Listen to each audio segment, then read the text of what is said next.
হ্যাঁ, ওর মৃত্যু গলা টেপার জন্যই হয়েছে, আর গলা কোনো বেল্ট দিয়ে টেপা হয়েছিল। সেটা কি করে জানা গেল? দেখো, এর গলার ওপর যে চিহ্নটা রয়েছে সেটা তো এই রকম চওড়া, আর মন দিয়ে দেখো কোথাও কোথাও গাঢ় আছে আর কোথাও কোথাও হালকা। আর যদি কোনো দড়ির মতো কিছু দিয়ে করা হতো তাহলে এই চিহ্ন এত চওড়া হতো না, এই বেল্টের মতো, আর পুরো গলাটাতে একই ধরনের হতো, কোথাও হালকা আর কোথাও গভীর, এরকম নয়। এক্সিলেন্ট! কি অসম্ভব ইন্টেলিজেন্ট আপনারা, আরে! ডক্টর সালুখে। পরের জন্মে আমি ফরেনসিক এক্সপার্টই হব। আরে ভাই ফ্রেডি, তুমি পরের জন্মের কথা কেন বলছো? এই জন্মটাই তাকে সামনে নাও না। আরে পরের জন্মের কথা ভাবছে। হ্যাঁ, আমি কি যেন বলছিলাম? আরে আপনি ওই গলা বেল্ট গলা ওই হ্যাঁ, বেল্ট। দেখো, বেল্ট দিয়ে এইভাবে গলাটা চেপে ধরেছে, আর পরে একে পেছন থেকে মাথার পেছন দিকে কোনো ভারী জিনিস দিয়ে আঘাত করা হয়েছে। ডক্টর সালুখে, খুনি যদি একে গলা টিপেই মেরে থাকবে তাহলে পেছন থেকে মাথায় বাড়ি মারলো কেন? আরে ভাই, খুনি চাইনি যে কোনো ভাবেই হোক মেয়েটা যেন বেঁচে না যায়। কখন মারা গিয়েছিল? রাতে 12টা থেকে 2টোর মধ্যে। রাত 12টা থেকে 2টো? এত রাতে এই মেয়েটা কি করছিল? স্যার, হতে পারে যে এ কোনো কল সেন্টারে কাজ করে, নাইট শিফটে। তাছাড়াও এর আইডেন্টিটি তো আমরা জানতে পারিনি। না না, এরকম মনে হচ্ছে না যে ও কল সেন্টার থেকে আসছিল। মেয়েটার জামা কাপড় দেখে মনে হচ্ছে হয়তো কোনো পার্টির থেকে আসছিল, আর বাড়ি ফেরার সময়। ঠিক ঠিক, সারিক একদম ঠিক কথা বলছে। এ কোনো পার্টিতেই গেছিল, কারণ এর পেট থেকে আমরা মেক্সিকান ফুডের পার্টিকেলস পেয়েছি, আর কফি। মেক্সিকান খাবার? হ্যাঁ, এসব আমি দেখাচ্ছি, এসব। এই দেখো, এইগুলো আমরা টেস্ট করেছি, আর এর দ্বারাই জানতে পেরেছি ওই যে ফুড ছিল সেটা মেক্সিকান ফুড ছিল। কি কি খেয়ে থাকতে পারে এই মেয়েটা? অ্যাভোকাডো, টমেটো, পেঁয়াজ, চিপস, আর ও হয়তো কফিও খেয়েছিল, কারণ আমরা ভেজিটেবল অয়েল আর কর্নেরও অংশ পেয়েছি। আর একটা সবচেয়ে বড় কথা, এর খাবারের মধ্যে আমরা নাইট্রোজেনের ট্রেসেসও পেয়েছি। অদ্ভুত ব্যাপার, খাবারে নাইট্রোজেন! হ্যাঁ ফ্রেডি, আজকাল ট্রেনটাই এইরকম পড়েছে, সবাই আজকাল এই ধরনের সায়েন্টিফিক খাবারই খাচ্ছে। হ্যাঁ, তো এই মেয়েটা এমন একটা রেস্টুরেন্টে খাবার খেয়েছিল যেখানে সায়েন্টিফিক ভাবে মেক্সিকান খাবার বানানো হয়, যা শরীরের পক্ষে খুবই ভালো। এমন রেস্টুরেন্ট তো শহরে খুব বেশি থাকার কথা নয়।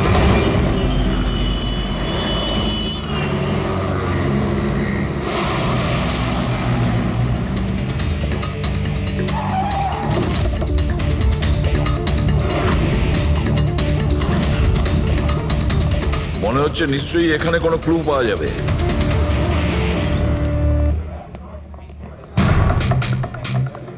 আসুন স্যার, এখানে বসুন। আচ্ছা, আপনি এটা বলুন তো যে এই মেয়েটা আপনাদের এখানে খাবার খেতে এসেছিল? আপনারা আসলে কে? সিআইডি। এখন আর কোনো কথা নয়, শুধুমাত্র ঠিকঠাক জবাব দাও। হ্যাঁ স্যার, কাল রাতেও এখানে এসেছিল, কিন্তু স্যার সিআইডি ওকে কেন খুঁজছে? একে আমরা খুঁজছি না, এর খনিকে খুঁজছি। খুন হয়ে গেছে বেচারি। একটা কথা বলুন, এই মেয়েটা কি একা এসেছিল নাকি অন্য কেউ সঙ্গে ছিল? স্যার এসেছিল তো একাই, কিন্তু ও কথা বলেছিল অনেকের সঙ্গে। একা এসেছিল তো অনেক লোকের সাথে কথা হলো কিভাবে? আসলে আমাদের রেস্টুরেন্টে কালকে স্পিড ডেটিং নাইট ছিল। Speed dating? স্পিডে তো কার কিংবা বাইক চালানোর কথা শুনেছিলাম স্যার, কিন্তু স্পিড ডেটিং এটা কি ধরনের জিনিস? স্যার স্পিড ডেটিং ইয়াং জেনারেশনের কাছে এখন খুব পপুলার স্যার। বেসিক্যালি ছেলে বা মেয়ের মিটিংয়ের জন্য একটা প্ল্যাটফর্ম তৈরি করা হয়, যাতে ওরা নিজেদের জীবনসাথী বেছে নিতে পারে। মানে যেভাবে ইন্টারনেট থেকে যোগাযোগ হয়, তাই তো? হ্যাঁ স্যার, অনেকটা সেরকমই, তবে ফোকাসটা বিয়ের ওপর নয়, ডেটিংয়ের ওপর হয়, যাতে ছেলেমেয়েরা নিজেদের চিন্তাভাবনা শেয়ার করতে পারে, আর যাকে পছন্দ হবে তাকে জীবনসঙ্গী করতে পারে। মানে যে কেউ যে কোনো লোকের সঙ্গে কথা বলতে পারে, আলাপ করতে পারে আপনাদের এই স্পিড ডেটিং এর মাধ্যমে? হ্যাঁ স্যার, প্রত্যেকটা মেয়ে আলাদা আলাদা টেবিলে বসে, আর ছেলেদের কাছে 5 মিনিট সময় থাকে তাদের সঙ্গে কথা বলার জন্য। মেয়েরা কথাবার্তার ভিত্তিতে তাদের লিস্ট থেকে 10-এর মধ্যে মার্কস দিতে থাকে ছেলেদের, আর ডেটিং এজেন্সি এই মার্কসের ভিত্তিতে ছেলে মেয়েদের জীবনসঙ্গী বেছে দেয়। আচ্ছা, কতজন এসেছিল এই আপনাদের স্পিড ডেটিং এ? স্যার 10টা ছেলে আর 10টা মেয়ে ছিল। খুব ভালো ইভেন্ট হয়েছিল স্যার।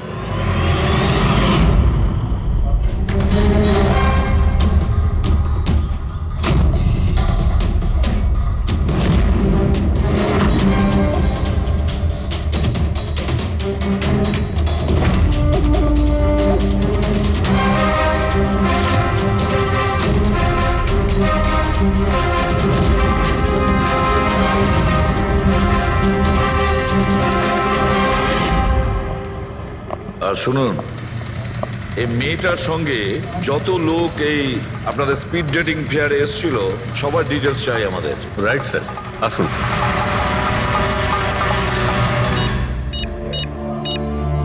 স্যার, এই হলো এই ম্যাডামের ডিটেলস। মিস মালা বিরমানি, অ্যাড্রেসটা হলো A/231B ইউক্যালিপ 1111, ফোন নাম্বার 6528111191। এই সব কিছু ডিটেলস চাই আমাদের। আচ্ছা, ওই মেয়েটা কালকে মেক্সিকান খাবারের সঙ্গে কফিও খেয়েছিল কি? না স্যার, কফি তো পাওয়াই যায় না আমাদের রেস্টুরেন্টে। আপনাদের এই রেস্টুরেন্টে কফি পাওয়া যায় না? না স্যার। আচ্ছা আচ্ছা, আপনি এর প্রিন্ট আউটটা নিয়ে আসুন। আনছি স্যার।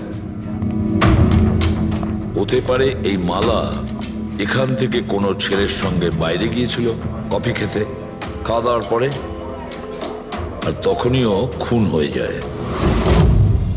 কি? এটা কিভাবে সম্ভব? না, আচ্ছা ঠিক আছে, থ্যাংক ইউ। এত বড় একটা মিথ্যে! ওই মেয়েটার নাম ভুল আছে, ওই মেয়েটার অ্যাড্রেসটাও ভুল। আমি এটা ভেবে পাচ্ছি না যে কারো লাইফ পার্টনার খুঁজতে গিয়ে সবকিছু এত ভুল কেন। হতে পারে ওই মেয়েটা ফ্রড। যাই হোক না কেন, ওকে তো শনাক্ত করতেই হবে। লাশের কাছে না মোবাইল ছিল আর না পার্স। স্যার, ওই মেয়েটা মারা গেছে 48 ঘন্টা হলো। ওর বাড়ির লোক কিংবা চেনাশোনা কেউ নিশ্চয়ই কোথাও রিপোর্ট লিখিয়েছে। পুরো বিয়েটা চেক করছে, আমরা জেনে যাবো। গোরেগাঁও পুলিশ স্টেশন মালা নামের কোনো মেয়ের মিসিং কেস ফাইল করা হয়েছে?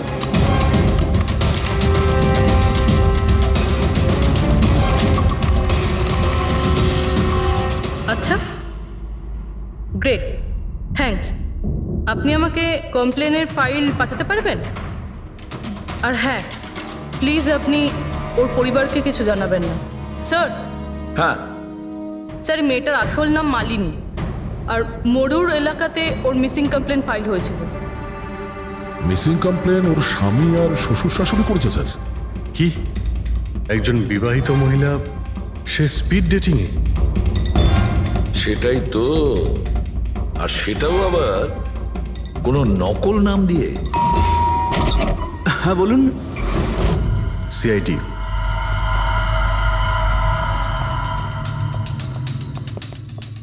এই দেখুন স্যার, বিয়ের এত বড় একটা ছবি টাঙিয়ে রেখেছে। আর মালিনী, যদি আমি এরকম করতাম আমার বউ আমাকে বাড়ি থেকে বের করে দিত। স্যার, কিছু জানতে পেরেছেন? মালিনী কোথায়? আই এম সরি, কিন্তু একটা খারাপ খবর আছে। খারাপ খবর? মানে মালিনীর অ্যাক্সিডেন্ট হয়েছে? কোথায় ও? কোন হসপিটালে রয়েছে? কেউ আপনার স্ত্রীকে খুন করেছেন। হ্যাঁ, খুন? কিন্তু কে কে করেছে স্যার? দেখুন, এখন যে কথাটা আপনাদের বলতে যাচ্ছি সেটা শুনে হয়তো আপনারা আরো কষ্ট পাবেন।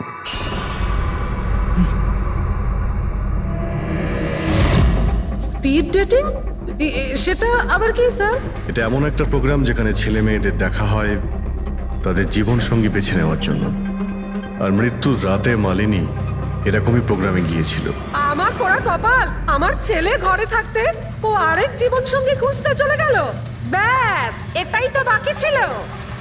বংশের নাকে ঝমা কষা দিয়েছে ও। স্যার, মনে হচ্ছে আপনাদের কিছু একটা ভুল হচ্ছে। আমাদের বিবাহিত লাইফ তো খুব ভালোই চলছিল, তাহলে ওর নতুন পার্টনারের কিসের প্রয়োজন পড়লো? আফসোস এটাই যে এই প্রশ্নের উত্তর দেওয়ার জন্য মালিনী এখন বেঁচে নেই। সেই জন্য এর উত্তর এখন তো আপনাকেই দিতে হবে। বলতে পারেন আমরা খুব সাধারণ একটা পরিবার, ছিলাম অন্য জায়গায়। কিছুদিনই হয়েছে আমরা এখানে এসে থাকছি। আপনার অ্যারেঞ্জ ম্যারেজ ছিল নাকি love marriage? Sir, arrange marriage ছিল। গত বছরই মালিনীর মেডিকেল এক্সাম শেষ হওয়ার পরেই আমরা দুজনে বিয়ে করে নিই। কোনো ঝগড়া বা কিছু? স্যার, না স্যার, তেমন তো আমাদের মধ্যে কোনো ঝগড়া হয়নি। এর জন্য তো আরও চিন্তা হচ্ছে যে ও স্পিড ডেটিংয়ে যেতে গেল কেন। আচ্ছা, আপনি এটা বলুন যে রাতে মালিনীর খুন হয়েছিল আপনি কোথায় ছিলেন? স্যার, আমি আমার অফিসে কাজ করছিলাম। সেদিনকে অফিসে আমার অনেক কাজ ছিল, অনেক রাত পর্যন্ত আমি কাজ করেছি। কত রাত পর্যন্ত? এই ধরুন রাত 1:30 পর্যন্ত। আমি তো বাড়িতে ফিরে জানতে পারলাম যে মালিনী বাড়িতে ফেরেইনি। ওর সঙ্গে কারো কোনো শত্রুতা? না স্যার, কোনো শত্রুতা তো ছিল না স্যার। আমার মনে হচ্ছে ওর গয়না লুট করার জন্য কেউ হয়তো এরকম। না না, গয়না লুট করার জন্য খুন হয়নি, কারণ ওর ডায়মন্ড রিং আর দামি গাড়ি সবকিছুই ঠিকঠাক ছিল। তাহলে ওকে নিশ্চয়ই ওই স্পিড ডেটিং এর লোকই মেরে থাকবে। আমি তো আগে থেকেই জানতাম যে ওই মেয়েটা মোটেই ঠিক নয়। ঠিক নয় মানে? ও তো বাড়িতে পাই রাখতো না। ওর পায়ে ওই যে কি যেন বলে, হুইল ছিল, হুইল। রাত দিন দেখো বাড়ির বাইরেই টোটো করে বেড়াচ্ছে, আর যে কোনো অচেনা লোকের সঙ্গে বকবক করছে। আমরা যদি কখনো ওকে কিছু বলতে যাই, তেড়া উত্তর দিত। একটু চুপ করো তো মা। আরে চুপ করবো কি রে, আমাকে বলতে দে তুই। আর ও যতক্ষণ বাড়িতে থাকতো একটা কুটো মেরে দেখতো না। যখনই দেখো তখনই ল্যাপটপ আর ক্যামেরার মধ্যে ডুবে থাকতো। ল্যাপটপ আর ক্যামেরা, ওগুলো আমরা দেখতে পারি?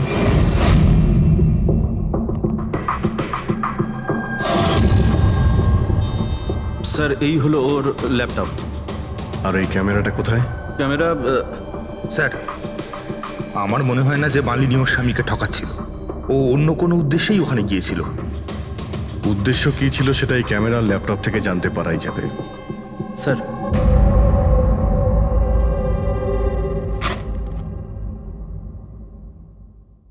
ক্যামেরা কোথায়? ব্যাগ তো খালি। স্যার ও তো ক্যামেরা এর মধ্যেই রাখতো, জানি না কোথায় আছে ওটা। এমনটা নয় তো মালিনীর পার্টস আর মোবাইলের সঙ্গে খুনি ক্যামেরাটাও নিয়ে চলে গেছে?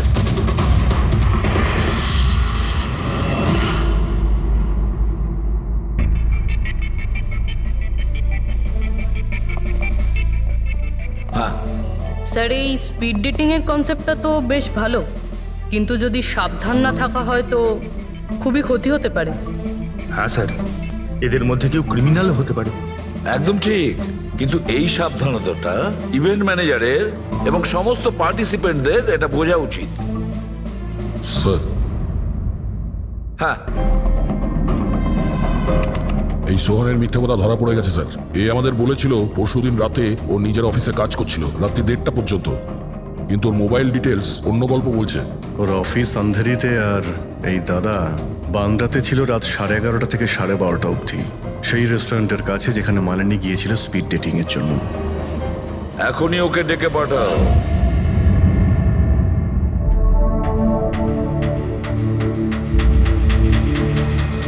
স্যার আপনাদের মনে হয় কোথাও ভুল হচ্ছে। আর আমি আমার স্ত্রীকে কেন খুন করতে যাব? মাননী যখন মিথ্যে কথা কেন বললে? রাত 1:30টার সময় অফিসে ছিলে কি? স্যার আমি তো স্যার সত্যি এটাই যে তুমি মালিনীকে ওই রেস্টুরেন্টে দেখেছিলে ওই ছেলেদের সঙ্গে কথা বলতে। তুমি রাগে উন্মাদ হয়ে যাও আর সেই জন্য তুমি ওকে খুন করো। না না স্যার, আপনি যাই বলছেন তার মধ্যে অর্ধেক সত্যি অর্ধেক মিথ্যে। হ্যাঁ, আমি সেদিন রেস্টুরেন্টে গিয়েছিলাম, আমি ওখানে মালিনীকে দেখেছিও, কিন্তু কিন্তু আমি ওকে মারিনি স্যার। আর আর আপনাদেরকে আমি মিথ্যে কথা বলেছিলাম কারণ আপনারা যেন আমাকে না সন্দেহ করেন। তুমি মালিনীকে মারোনি, তাই তো? ঠিক আছে। আচ্ছা, 1 মিনিটের জন্য ভেবে নিলাম যে তুমি সত্যি কথা বলছো, যে তুমি মালিনীকে খুন করনি, কিন্তু সেই কথাটা বোঝাও আমাকে। এটা বলো, তুমি আগে থেকেই কি করে জানতে যে মালিনী ওই রাতে ব্যান্ড্রার ওই রেস্টুরেন্টে স্পিড ডেটিং ইভেন্টে পার্টিসিপেট করতে যাচ্ছে? স্যার মালিনী কয়েকদিন ধরে কেমন ধরনের ব্যবহার করছিল জানো? না রাত না দিন, যখনই মন চাইতো বাড়ি থেকে বাইরে বেরিয়ে যেত। যখনই আমি এই ব্যাপারে ওর সাথে কথা বলতে যেতাম তো তো তো অজুহাত দেওয়া শুরু করতো। তারপরে সেদিন রাতে আমার বন্ধুর মারফত আমি জানতে পারি যে ও ব্যান্ড্রার একটা রেস্টুরেন্টে বসে আছে।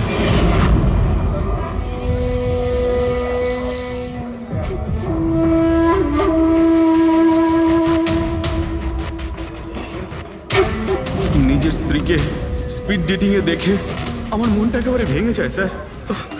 আমার মনে হয়েছিল যে আমার ভালোবাসায় কি কোনো খামতি রয়েছে, কিন্তু আমি ওই মুহূর্তে ওই রেস্টুরেন্টে ওর সাথে ঝগড়া করিনি।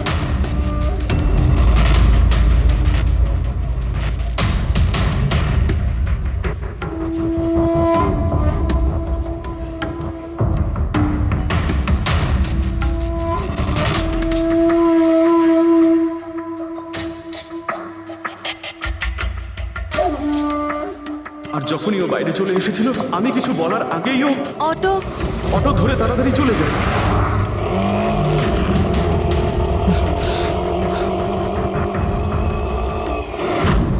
স্যার আমি সত্যি কথা বলছি, আমার উদ্দেশ্যটা শুধু ওর সাথে কথা বলাই ছিল, ওকে একেবারেই প্রাণে মারতে নয়। আফসোস যে মালিনীর সাথে আমি শেষ কথা বলতে পারলাম না। এখন এই রহস্য সারা জীবন রহস্য হয়েই থেকে যাবে যে ও আমার সাথে প্রতারণা করলো কেন। ও তোমার সঙ্গে প্রতারণা কেন করলো? ঠিক আছে, এবার আমি তোমাকে যেতে দিচ্ছি, কিন্তু এটা ভেবো না তুমি যে আমরা তোমাকে সন্দেহ করছি না। সেটা তো ততক্ষণই থাকবে যতক্ষণ না তুমি নির্দোষ প্রমাণিত হচ্ছ। বুঝেছো তুমি?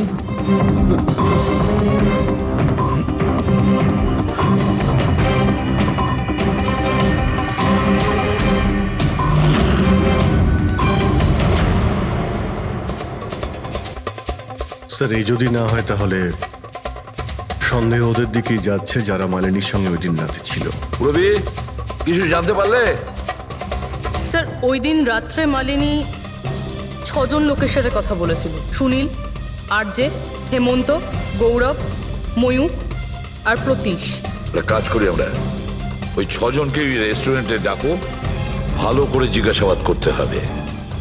খুনি নিশ্চয়ই এদেরই মধ্যে কেউ হবে। স্যার এই কেসটা তাড়াতাড়ি সলভ করুন না, আমাদের রেস্টুরেন্টের খুব বদনাম হচ্ছে। একটা নিরীহ মেয়ে খুন হয়েছে, হ্যাঁ, আর তুমি তোমার রেস্টুরেন্টের নাম নিয়ে পড়ে আছো। শুধু নিজের ব্যাপারে তুমি ভাবছো, একটু সমাজের ব্যাপারেও ভেবে দেখো। হ্যাঁ স্যার, হ্যাঁ, স্যার সবাইকে আধ ঘন্টার গ্যাপে গ্যাপে ডেকেছি। ঠিক আছে, গুড। একটা কথা ঠিক করে বলো, যখন এখানে ইভেন্ট চলছিল তখন তুমি এখানেই ছিলে তো? হ্যাঁ স্যার। তাহলে যদি এদের মধ্যে কেউ আমাদের কাছে মিথ্যে কথা বলে, কোনো কিছু লুকোনোর চেষ্টা করে, তাহলে সঙ্গে সঙ্গে আমাদের বলে দেবে, কেমন? ঠিক আছে স্যার। স্যার মেয়েটা সুন্দরী ছিল, কিন্তু ততটাই বোরিং। ওর প্রতিটা কথা আমার মাথার উপর থেকে বাউন্স করে চলে গেছে। স্যার ও তো আমার সাথে বেশি কথাও বলেনি। হতে পারে যে আমাকে দেখে ও লজ্জা পেয়েছিল, বা আমাকে ওর আদৌ পছন্দ হয়নি। স্যার ও আমার সঙ্গে ছিল আবার ছিলও না। ছিল অথচ ছিল না মানে? স্যার অ্যাকচুয়ালি ও কথা তো আমার সঙ্গেই বলছিল, কিন্তু ওর মন অন্যদিকে ছিল, বারবার অন্য কাউকে দেখছিল। স্যার আমার মনে হয় ও আমার এবং আপনাদের সবার সময় নষ্ট করছে। ওর লাইফ পার্টনার বেছে নেওয়ায় কোনো ইন্টারেস্টই ছিল না স্যার। তার থেকেও বড় কথা স্যার, ওর মন অন্য কোথাওই ছিল। স্যার আমার তো ওকে খুবই পছন্দ হয়েছিল, কিন্তু মনে হয় ওর আমাকে পছন্দ হয়নি। ওর মনে হয় আরেকজনকে পছন্দ হয়েছিল, যার সাথে ও খুব হেসে হেসে কথা বলছিল। সে কে? গৌরব। হ্যাঁ স্যার, আমাদের টিউনিং তো খুব ভালো সেট হয়েছিল। ইনফ্যাক্ট আমরা অনেক কথাই বলেছিলাম। কি কি কথা হয়েছিল মালিনীর সাথে? জেনারেল কথাবার্তা sir, favourite hobbies, favourite movies, favourite colour, এইসব। ইনফ্যাক্ট ও এত বেশি নার্ভাস হয়ে পড়েছিল যে ওর জুসটাই আমার উপর ফেলে দিয়েছিল। তাহলে মিটিংয়ের পরে তোমাদের নাম্বার নিশ্চয়ই এক্সচেঞ্জ হয়েছিল? না স্যার, নাম্বার এক্সচেঞ্জ হয়নি। ও বলেছিল ইভেন্ট শেষ হওয়ার পর 8 ঘন্টার মধ্যে আমার সঙ্গে কফি শপে দেখা করবে। এর পেট থেকে আমরা মেক্সিকান ফুডের পার্টিকেলস পেয়েছি আর কফি। আচ্ছা, তার মানে গৌরব তুমি ওর সঙ্গে কফি শপে দেখা করো ইভেন্টের পরে? কোথায় স্যার, 2 ঘন্টা ওয়েট করেছিলাম কফি শপে, ও আসেইনি। সত্যি বলছো? স্যার মিথ্যে কেন বলবো? ঠিক আছে, আমাদের ওই কফি খাওয়াবে তো? শিওর স্যার, কখনো যাওয়া যাবে? কখনো কেন, এখনই চলো। যাই। বলুন স্যার, কোন কফি নেবেন? তবে এখানকার cold coffee with vanilla ice cream বেশ ফেমাস, আপনি বলে সেটা অর্ডার করতে পারি। আমার জন্য একটা cold coffee with ice cream. Coffee toffee তো খাওয়া হবে, আগে এটা বলো যে তোমরা ওই দিনকে ঠিক কোন জায়গাতে বসেছিলে? ওহ স্যার, আমরা ভেবেছিলাম আমরা কফি খেতে এসেছি, কিন্তু আপনি তো এখনো আপনার তদন্ত চালিয়ে যাচ্ছেন। তদন্ত শেষ হওয়ার পরে কফি খাওয়ার যে মজা সেটা এখন পাবো না। Hello sir. পরশু রাতে সিসিটিভি ফুটেজ আমরা দেখতে চাই ম্যানেজার বাবু। সরি, কিন্তু সিসিটিভি ক্যামেরা তো 1 মাস ধরে আউট অফ ওয়ার্কিং। আর ঠিকও করেননি। স্যার বিজনেস একেবারে জিরো, ক্যাফেতে অলরেডি লোকসানই হচ্ছে। আমি ভাবলাম যে এর মধ্যে আবার নতুন করে আলাদা এক্সট্রা ফালতু খরচা করে কি লাভ। আচ্ছা, আপনি এই ছবিটা দেখুন। এই মেয়েটা কি এসেছিল পরশু রাতে? স্যার এক্স্যাক্টলি আমার ঠিক মনে তো পড়ছে না। ক্যাফেতে তো অনেক ধরনের লোকজনই আসে যায়। অনেক ধরনের লোকজনই এখানে আসে, তাও ক্যাফে চলছে না বলছেন। স্যার আচ্ছা, এনার পরশু দিনের বিল আছে নিশ্চয়ই, দেখাবেন আপনি? হ্যাঁ স্যার।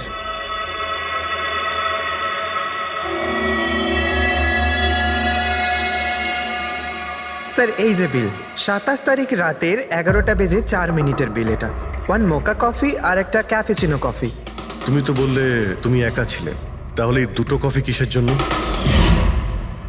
স্যার আমি তো ওর জন্য কফি অর্ডার দিয়েছিলাম, ও না আসলে আমি কি করব? আমি অনেকক্ষণ ওর জন্য অপেক্ষা করেছিলাম।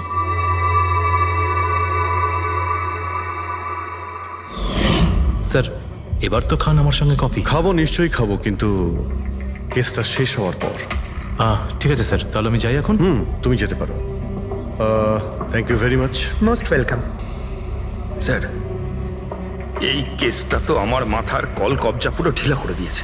যদি মালিনী এখানে কফি নাই খেয়ে থাকে, তাহলে খেলো কোথায়?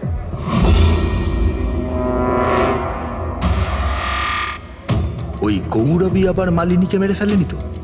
ও মালিনীকে এই কফি শপে ডেকেছিল কফি খেতে, সে যখন আসে না ও ভেঙে পড়ে, খুন করে দেয়। যে কোনো কিছু হতে পারে এই কেসে ফ্রেডি, যে কোনো কিছু হতে পারে। স্বামীও মারতে পারে, ওই ছেলেদের মধ্যে কেউ হতে পারে, বা কোনো তৃতীয় পার্টি। মনে আছে তোর ক্যামেরাটা উধাও? এমন কেউ যার ওই ক্যামেরাতে কোনো ছবি নিয়ে প্রবলেম আছে।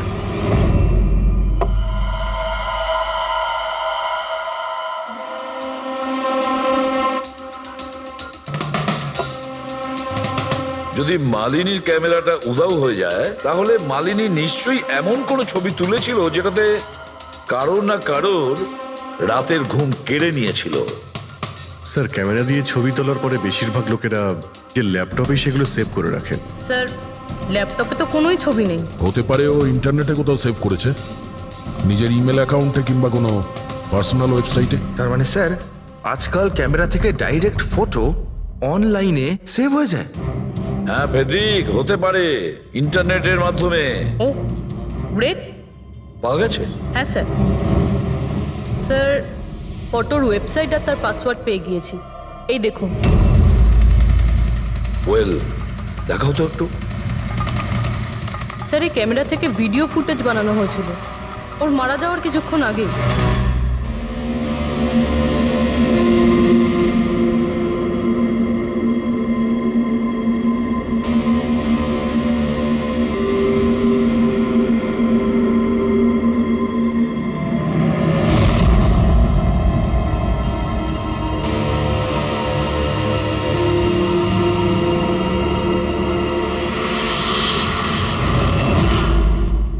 এই ফুটেজের জন্যই মালিনীর খুন হয়নি তো? হতে পারে, নিশ্চয়ই হতে পারে। মনে হচ্ছে এই মালিনী কারোর হয়ে স্পাইগিরি করছিল, কারোর মুখোশ খুলে দিতে চেয়েছিল, আর এই জন্যই ও খুন হয়ে যায়। এই মালিনীর সম্পর্কে আমরা এখনো ঠিক জায়গায় পৌঁছতে পারিনি স্যার। এতক্ষণ মনে হচ্ছিল যে ও স্পিড ডেটিং এর জন্য গেছে, তারপরে জানা গেল যে ও বিবাহিত, মেডিকেল প্রফেশনাল, আর এখন জানা যাচ্ছে ও কারোর ওপর গোয়েন্দাগিরি করছিল। আর ওই গোয়েন্দাগিরিটা কোনো মেডিকেল ফিল্ডের সঙ্গে কানেক্টেড হতে পারে, কারণ ফুটেজে দেখোনি চারিদিকে শুধু মেডিসিন সাজানো। স্যার এই ফুটেজের মধ্যে একটা জায়গাতে একটা ছায়া দেখতে পাওয়া গেল না? খুনির হতে পারে। চেক করি চলো।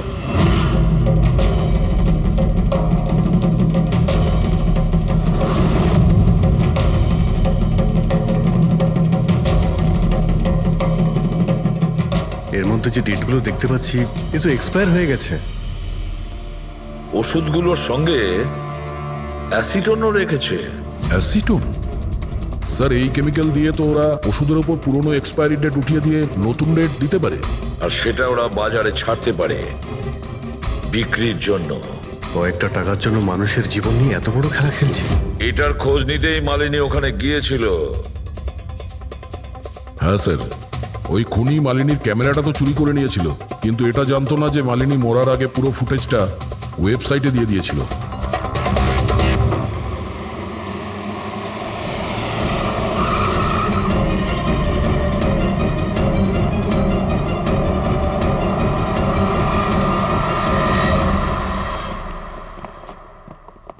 স্যার, আপনারা কাকে খুঁজছেন?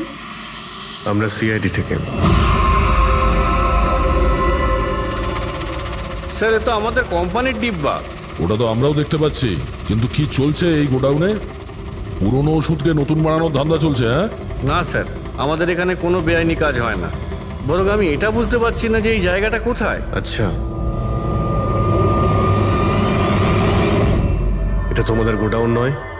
স্যার, এটা তো আমাদের কোম্পানির গোডাউন নয়। ইনফ্যাক্ট আমাদের কোম্পানির গোডাউন এই বিল্ডিং এর নিচেই আছে। আপনারা চাইলে চেক করতে পারেন। নিশ্চয় স্যার, আমাদের কোম্পানির নাম ভাঙিয়ে কেউ বেআইনি কাজ করছে। কিন্তু আপনাদের কোম্পানিতে যে পুরনো ওষুধ, ওগুলো কি করেন আপনারা? স্যার, একটা কোম্পানিকে আমরা কন্ট্রাক্ট দিয়েছি আমাদের কোম্পানির সব পুরনো মেডিসিনগুলোকে ডিস্ট্রয় করার জন্য। আমাদের কাছে রেকর্ডও আছে, আপনি চাইলে দেখতে পারেন। এক মিনিট।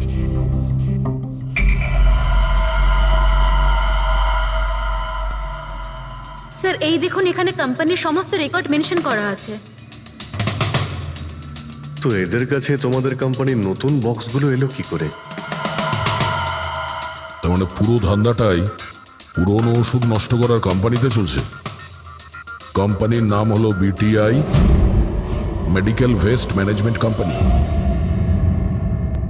এই কোম্পানিতে কার সঙ্গে কথাবার্তা হয় আপনাদের? স্যার, মিস্টার গৌরব কুমার। গৌরব কুমার? এই গৌরব কুমার? স্যার, ইনি মিস্টার গৌরব কুমার। হ্যাঁ স্যার, এই। কিন্তু আপনাদের কাছে এনার ফটো কিভাবে এলো? অনেক বড় ফ্যান আমি এর। দরজা সব লক চেঞ্জ হয়েছে কিনা? হ্যাঁ স্যার, এই নিন। তাড়াতাড়ি সবাই কাজ করো, অনেক কাজ পেন্ডিং রয়েছে। গো। কি ব্যাপার গৌরব, খুব রেগে আছো মনে হচ্ছে?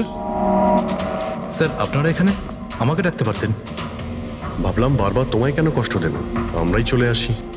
স্যার, এবারে আপনাদের কফি না খাইয়ে ছাড়ছি না। আচ্ছা, কখনো জেলের কফি খেয়েছো? জেলের কফি? হ্যাঁ, অভ্যেস করে নাও, কারণ বাকি জীবনটা তোমার ওখানেই কাটতে চলেছে। স্যার, আপনারা এখনো আমাকে সন্দেহ করেন? সন্দেহ করবো না তো কি করবো, হ্যাঁ? ফিগল্যাক্সি কোম্পানির পুরনো ওষুধগুলোকে নতুন করার ব্যবসা করছো তুমি। আপনি কি বলছেন স্যার? তোমার কোম্পানির গোডাউন দেখতে হবে আমাকে, চলো দেখাও। স্যার, আমার কোম্পানির গোডাউনের চাবি হারিয়ে গেছিল। এই দেখুন, এই মাত্র ডুপ্লিকেট বানিয়ে আনলাম। আপনারা চাইলে আমার স্টাফেদের জিজ্ঞেস করুন। চাবি হারিয়ে গেছে? হ্যাঁ স্যার। এইভাবে কি করে হারিয়ে যেতে পারে? হ্যাঁ, জানি না স্যার। অ্যাকচুয়ালি ওই দিন যখন আমি স্পিড ডেটিং এ গেছিলাম, তখন আমার কাছে চাবিটা ছিল। তারপর হারিয়ে গেল। যখন তুমি স্পিড ডেটিং এর জন্য গিয়েছিলে, তখন চাবিটা নিজের সঙ্গে নিয়ে গিয়েছিলে? অ্যাকচুয়ালি স্যার, এই চাবিটা সবসময় আমি সঙ্গে রাখি। ফার্স্ট টাইম হলো এটা যে চাবি হারিয়ে গেল। এই মালিনী কি তাহলে চাবি চুরি করেছিল? তারপর ওখান থেকে সোজা বেরিয়ে এই গোডাউনে আসে ভিডিও করার জন্য। গৌরব, তুমি বলছিলে কি মালিনী তোমার উপরে জুস ফেলে দিয়েছিল? কি এক্স্যাক্টলি কি হয়েছিল? স্যার, অ্যাকচুয়ালি সেই রাতে এই হাই হাই। এর আগে আপনার কতগুলো গার্লফ্রেন্ড ছিল? গার্লফ্রেন্ড তো ছিল, ওর নাম ছিল খুশি। আচ্ছা, ব্যাপারটা এগুলো না কেন? অ্যাকচুয়ালি ওকে কেউ সিরিয়াসলি নিতই না। যখনই কাঁদতো সবাই বলতে এ তো খুশিতে কাঁদছে। আরে, আপনার সেন্স অফ হিউমার তো... আরে, আই এম সরি, আপনার শার্ট... ইটস ওকে, দোষটা আমারই। তারপরে চলে গেল। হয়তো চাবিটা সেই সময় হারিয়ে যায়।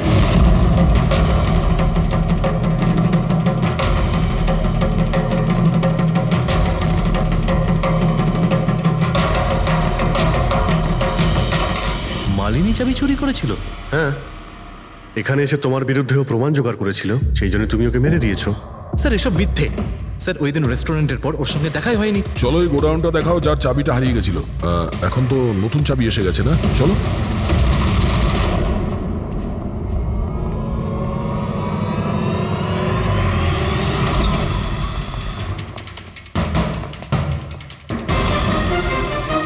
স্যার, এটা তো সেই জায়গাটাই। যার ফুটেজ মালিনী শুট করেছিল।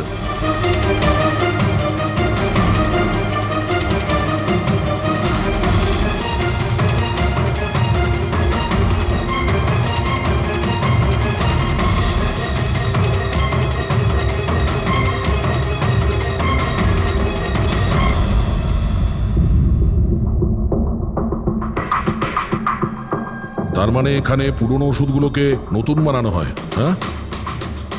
বাহ, মিস্টার গৌরব, এইভাবে পুরনো ওষুধগুলোকে নষ্ট করছিলেন আপনি, হ্যাঁ? সবাই তোমাদের উপরে ভরসা করে ওষুধ কেনে, আর তোমরা তাদের বিষ বিক্রি করছো, বিষ। স্যার আমার কথা বিশ্বাস করুন, না আমি এরকম কোনো ওষুধের ব্যবসা করেছি, আর না আমি মালিনীকে খুন করেছি। মিথ্যে কথা বলছো তুমি। ওই রাতে রেস্টুরেন্ট থেকে তোমার কার্ড চুরি করে মালিনী এখানে আসে।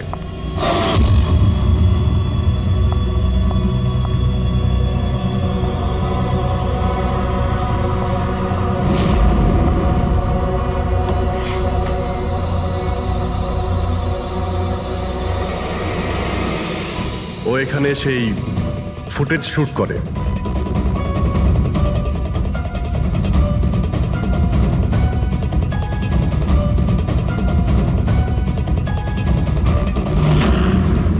তারপরও কোনো কফি শপে যায় ইন্টারনেটের জন্য, যাতে ও ফটো আপলোড করতে পারে।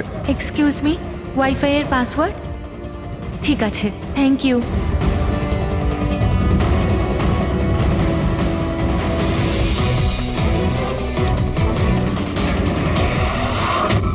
আর যেই ও কফি শপ থেকে বাইরে বেরিয়েছিল তুমি ওকে ফলো করেছো, আর যেই সুযোগ পেয়েছো অমনি ওকে মেরে দিয়েছো, হ্যাঁ? আর ওর লাশটাকে সমুদ্রে ফেলে দিয়েছো। স্যার সেই রাতে আমি গোডাউনে আসিনি, আমার কথায় বিশ্বাস নেই তো? ঠিক আছে, ওয়াচম্যানকে জিজ্ঞেস করুন। ওই ফুটেজে একটা ছায়া দেখতে পেয়েছি, কে ছিল সে? স্যার আমি কি করে জানবো সে কে ছিল? আচ্ছা, এক্ষুনি জেনে যাবো, চলো।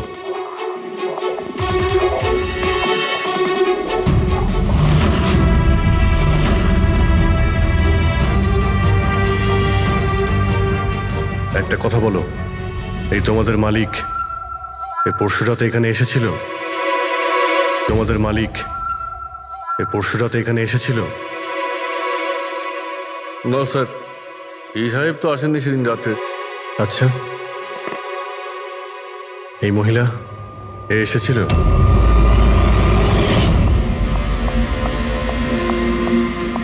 আরে ম্যাডাম, কে আপনি?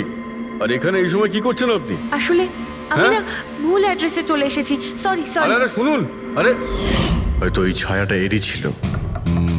আর কেউ এসেছিল এই মহিলা ছাড়া?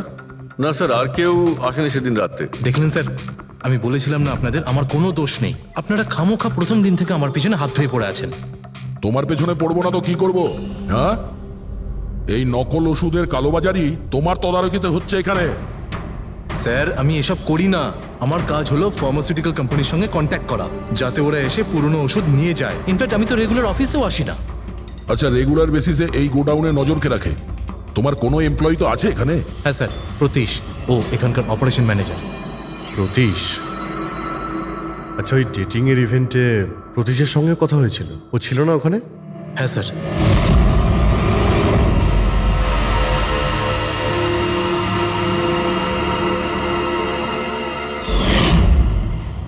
আচ্ছা, এরকম নয় তো যে ওই প্রতীশ মালিনীকে দেখে নিয়েছে চাবি চুরি করতে আর ওকে ফলো করেছে? এই প্রতীশের সঙ্গে একটু দেখা করতে হবে।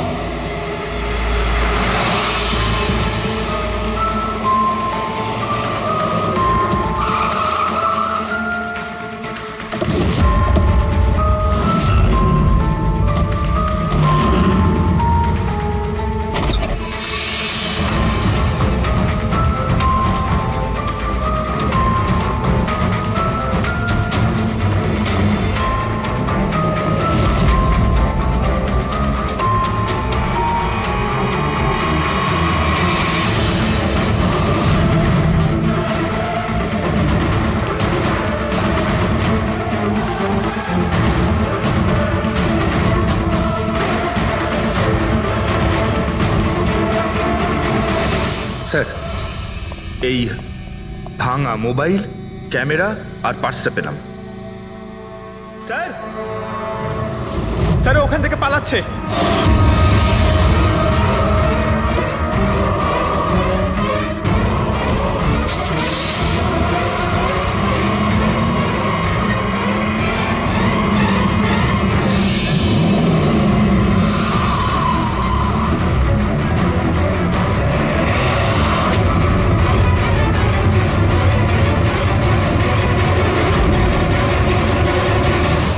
দেখো, মিথ্যে কথা বলে আর কোনো লাভ নেই।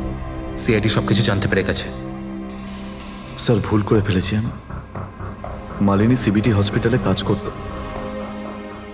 ওষুধ রিয়াক্ট করা বন্ধ করে দিয়েছে। তখন দেখি কিছু পেশেন্টস মারাও যায়। তারপর ওর মাথায় জেদ চাপলো যে ও জেনেই ছাড়বে যে ওষুধ কাজ কেন করছে না, এর পেছনে কে আছে। মালিনী সন্দেহ হয়েছিল তোমার ওপরে আর তোমার কোম্পানির ওপরে, সেই কারণে ও গোয়েন্দাগিরি করতে ওখানে স্পিড ডেটিং এ পৌঁছেছিল, যেখানে তুমি আর এই গৌরব যাচ্ছিল। হ্যাঁ স্যার, কিন্তু আমি কি করতাম?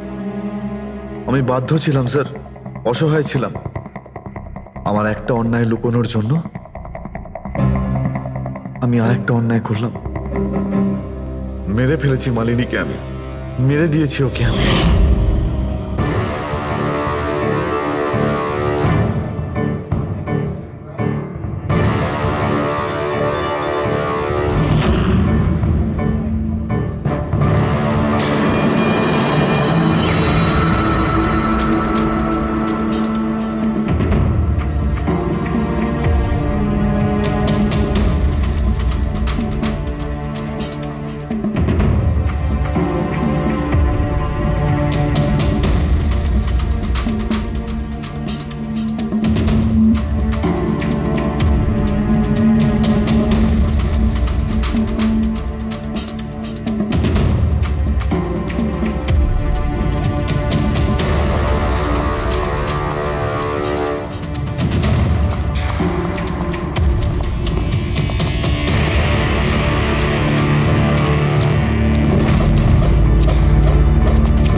মোবাইল আর পার্স কেন চুরি করেছিলেন? যাতে আপনারা মনে করেন স্যার লুটপাটের চক্করে চুরি হয়ে গেছে। লুটপাট? কিন্তু ওর দামি ঘড়ি আর ডায়মন্ড রিং বের করতে ভুলে গিয়েছিলে।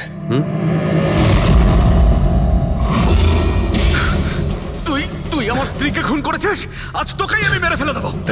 ছাড়বই না আমি তোকে কিছুতে।